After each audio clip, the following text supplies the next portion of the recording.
When you trace a NOLA cuisine, so much of it is built on working class history, and you see that especially in their sandwiches. Let's start with the classic, the po' boy, or the poor boy. Mm, And the foundation is everything. It's that New Orleans French baguette. yeah. It's different, it's lighter, much crustier. Yeah. The bread really makes it, and the filling is always generous.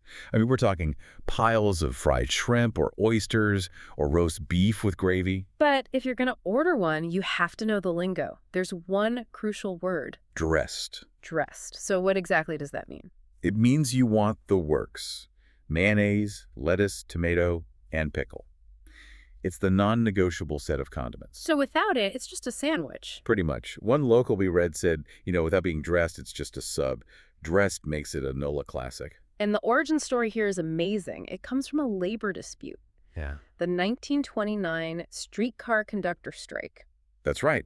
These two brothers, Benny and Clovis Martin, they used to be streetcar operators themselves. They owned a coffee stand and promised to feed the striking workers for free. So when they'd see one of them coming, They'd literally call out, "Here comes another poor boy," and the name just gets stuck. a piece of solidarity turned into a culinary legend. For a classic version, there's Johnny's Po' Boys, the oldest family-run shop in the French Quarter. Or, for something different, Parkway Bakery does a Thanksgiving po' boy. Next up, the muffaletta. This thing is, it's a monument, an absolute monster of a sandwich. It is. It's this huge, round Italian bread, crispy on the outside, soft in the middle, and it's just layered.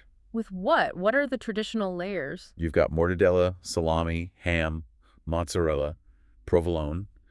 But as important as all that is, the real key, the flavor component, is something else entirely. The olive salad. Italian olive salad on top. It's briny and herby, and it soaks into all the layers. It was invented at Central Grocery in Delhi, so that's the iconic spot. And we have a very important tip about serving size. Yes, this is critical.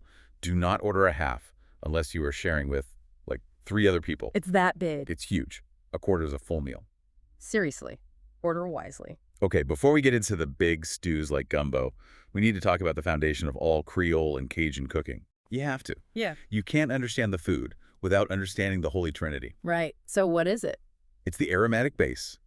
Onion, celery, and bell pepper. Not carrots like in French cooking. The bell pepper is key here. And we found a great little insider note on that, didn't we? Yeah, one chef admitted that for their own cooking, they sometimes swap out the bell pepper for a jalapeno. To give it more heat. A little more heat and complexity, yeah. But that Trinity is always the first thing in the pot. Which brings us to gumbo, the ultimate melting pot stew. It's complex. It's a roux-based dish. Gumbo is literally history in a bowl. And the name itself tells the story. It's believed to come from an African word, ungumbo, which means okra. Okra. Yeah, okra was brought over by enslaved people in the 1700s, and it was the original thickener for the stew, long before the French roux became standard. Amazing. Now, for anyone visiting, there's a big debate to understand. Creole versus Cajun gumbo. The main difference really is the tomato. Creole gumbo from the city uses tomatoes. Cajun gumbo from the bayous does not. It focuses on a darker roux and more spice. And there's a rule about the proteins, right? A very strict rule. You either have seafood gumbo shrimp, crab, or you have meat gumbo chicken and sausage. You do not mix them, at least not if you're a purist. And next up, jambalaya. The hearty rice dish. It's kind of like a paella, which shows you the Spanish influence. It's a one-pot meal.